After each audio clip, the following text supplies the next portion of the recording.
आज दिनांक 5 फरवरी 2021, वर्ग द्वितीय, विषय संस्कृत, अध्याय 16। अध्याय का नाम है गिनती, संख्या यानी की पढ़ाई होने जा रही है। आप लोग अंतिम अध्याय देखेंगे। आज आपका जो है अंतिम पढ़ाई होने जा रही है। 16 अध्याय आपका लास्ट है। इसमें आपको पहले भी आपको पढ़ाए थे 1 से 20 तक, 25 तक, 1 से 25 तक आप लोगों को इसके पहले हम संख्या लिखा दिए थे संस्कृत में। आज आपको 25 से 40 तक की संख्या को संस्कृत में सीखना है। जैसे जिस प्रकार से आप हिंदी में 1 बोलते हैं, उसका अंग्रेजी 1 कहते हैं, उसी प्रकार से संस्कृत का में भी सीखिए।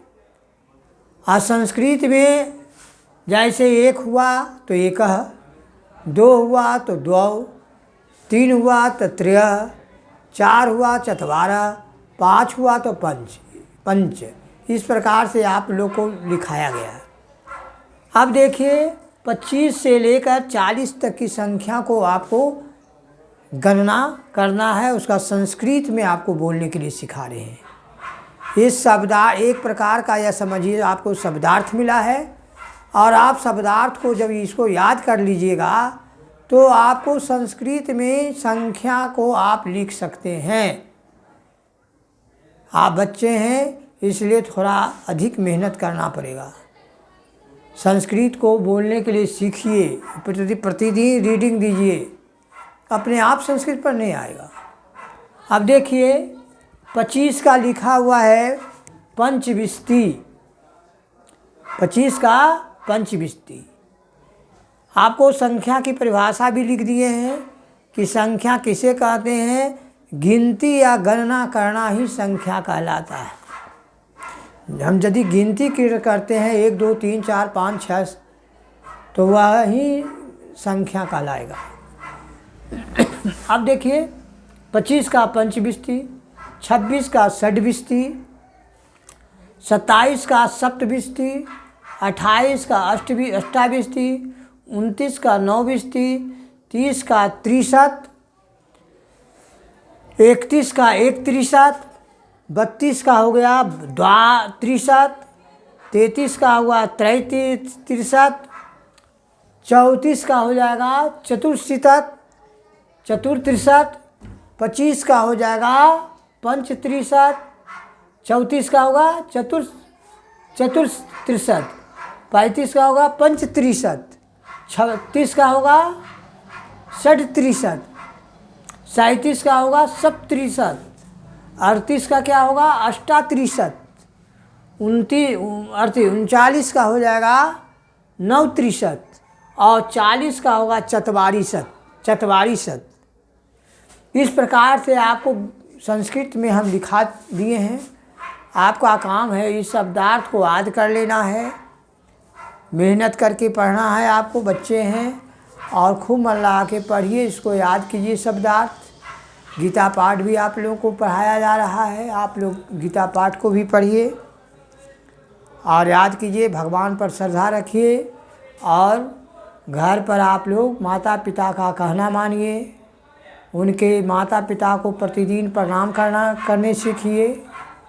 अभिवादन शीलस नित्यं वृद्धा सेवना चत्वारि तस वर्धन्ते आयु विद्या जसो बलम। जो प्रतिदिन बड़ों को प्रणाम या सेवा करता है उसको 4 चीज़ बढ़ता है बच्चों, आयु, विद्या, जस और बल।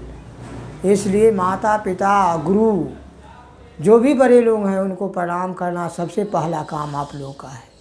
समय पर उठिए, सवेरे उठिए और समय पर भोजन कीजिए, समय पर पढ़िए, समय पर खेलिए। आप लोग बच्चे हैं, यही सबसे बड़ा आपका आपका जो है कर्तव्य है कि सब सवेरे पर उठें, आप माता पिता को प्रणाम करें और समय पर भोजन करें, समय पर पढ़ें। यह जो आपका बहुत सबसे बड़ा कर्तव्य है। इस प्रकार से आप लोग, हमको आशा है कि आप लोग घर पर भी अनुशासन अनुशासित होंगे, घर पर भी अनुशासन का पालन करते होंगे। आप लोगों को मैं यह बार बार निवेदन करता हूँ कि कोई शिकायत विद्यालय में नहीं आना चाहिए। आप लोग घर पर भी रहिए तो अनुशासित बन के रहिए, अनुशासन का पालन करते रहिए और माता पिता का काम का सहयोग दीजिए। और मैं आपको आशीर्वाद देता हूँ, बहुत बहुत आशीर्वाद देता हूँ। जय हिंद, जय भारत।